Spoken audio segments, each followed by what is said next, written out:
আপনি এখানে এসে উপস্থিত হয়েছেন চৌধুরী সম্বর্ধনা জ্ঞাপন করা হচ্ছে শ্রী অপূর্ব অধিকার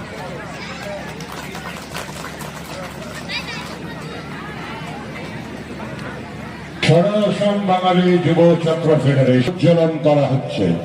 টেপ প্রজ্বলন করছেন রয়েছেন কেন্দ্রীয় কমিটির সভাপতি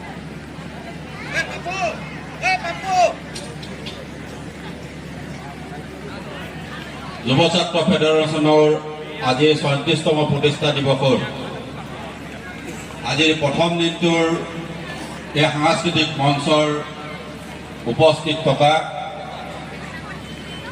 বঙাইগাঁও জিলাৰ এগৰাকী অতি অমায়িক মহিলা নেত্ৰী আমাৰ সকলোৰে শ্ৰদ্ধাৰ শ্ৰদ্ধেয় দীপ্তিময় চৌধুৰী বাইদেউ মঞ্চত আমাৰ সৈতে থকা সদৌ অসম বাঙালী যুৱ ছাত্ৰ ফেডাৰেশ্যনৰ নৱনিৰ্বাচিত সভাপতি শ্ৰদ্ধেয় সম্ৰাট ভয়েল ডাঙৰীয়া,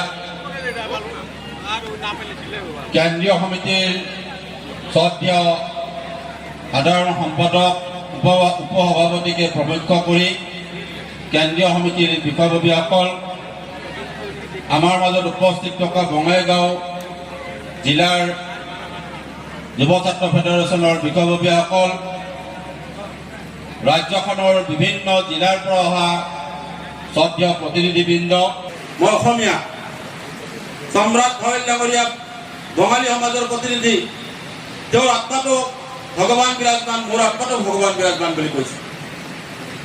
এইখন সমাজত মহাপুৰুষ শ্ৰীমন্ত শংকৰদেৱ গুৰুজনাই কীৰ্তন ঘোষাত কি কৈছিল যে ব্ৰাহ্মণ চান্দাল নিবিচাৰে কুল, দাঁতত চুলত যাৰ দৃষ্টি একতুল, নিচত হাতত যাৰ ভৈল এক জ্ঞান, তাহাকেহে পণ্ডিত বুলিয়া সৰ্বজন। অৰ্থাৎ কি কৈছিল, কুকুৰ চিগাল বদ্ধবৰ আত্মাৰাম, জানিব হব কৰি পঢ়িব প্ৰণাম। ব্ৰাহ্মণ চান্দালৰ কুল বিচাৰ কৰিবলৈ মানা কৰিছিল।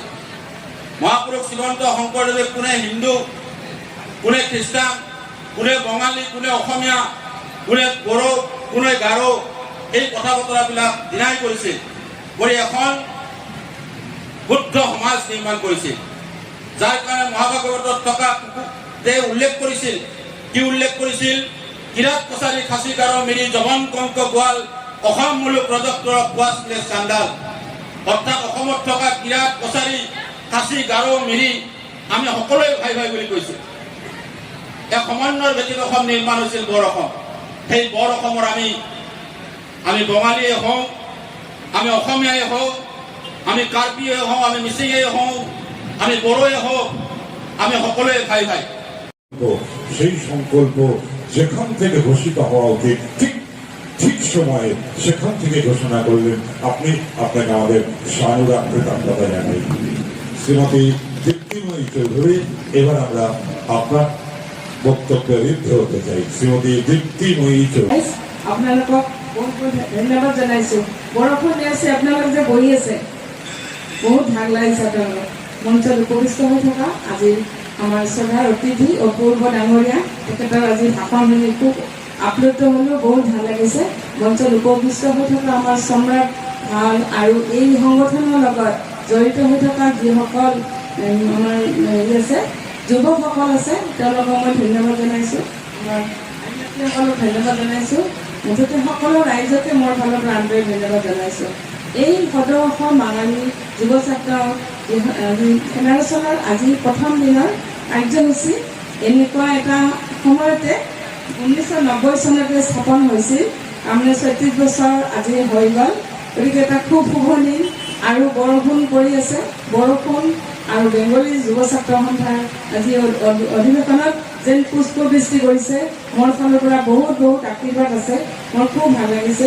যিকোনো এটা সংগঠন বা যিকোনো এটা সন্থা ভালকৈ চলিবলৈ হ'লে একতা লাগিব আৰু এটা কিবা এটা কৰাৰ মানসিকতা থাকিব লাগিব, মন থাকিব লাগিব ভাল কাম কৰাৰ। মোৰ খুবেই ভাল লাগিছে তেওঁলোকৰ যি এটা একাগ্ৰতা একেলগে আছে, সকলোকে এটা ইমান ডাঙৰ অনুষ্ঠান এটা চলাই গৈছে। ২২টামান ইয়াত জিলাৰ পৰা সদস্যসকল আহিছে। গতিকে খুব ভাল কথা। তেওঁলোক যেন আৰু আগলৈ বহুত ভাল কাম কৰি যাব পাৰে, মই তাকে আশা কৰিছোঁ।